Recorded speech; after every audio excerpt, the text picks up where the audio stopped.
of the conversations that I've had with my roommate James a number of times is how it's almost too much in my face how God exists and how his hand has been on my life. It's almost too much. It would take more work for me to ignore it and pretend that it's not there than for me to actually trust and believe in God.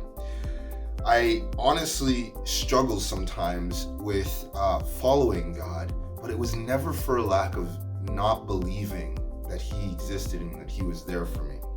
We see in the Bible many situations where people that Jesus is speaking to are confused or baffled by what is directly in front of them. Jesus often calls the Pharisees and the people at the time blind, and he challenges the audience by saying, let him who has ears, let him hear what I am saying, let them see what I am doing.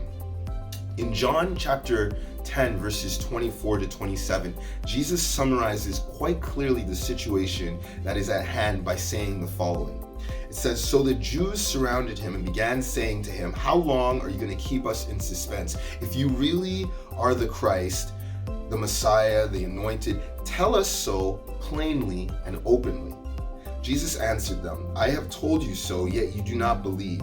The works that I do in my Father's name testify concerning me. They are my credentials and the evidence declaring who I am. But you do not believe me, so you do not trust and follow me, because you are not my sheep. The sheep that are my own hear my voice and listen to me. I know them and they follow me.'" I was reading this and something occurred to me as I'm going through, different translations and trying to understand the heart of this message.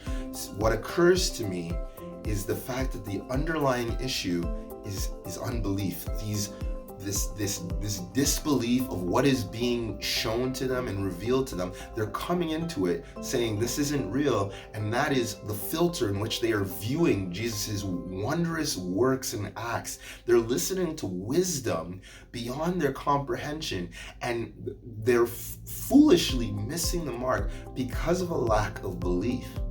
I think that it's so easy sometimes for us to get annoyed or frustrated when we're talking to people about Jesus. And sometimes we get so angry.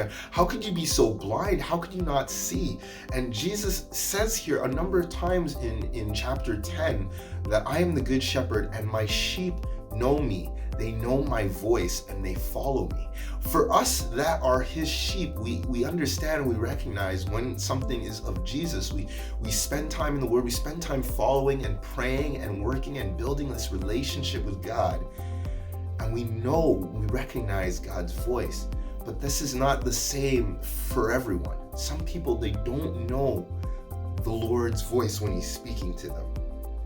To me, in my conversation with James, it's so abundantly clear that God's hand is on my life. I tell James stories and situations where I said, this doesn't make sense.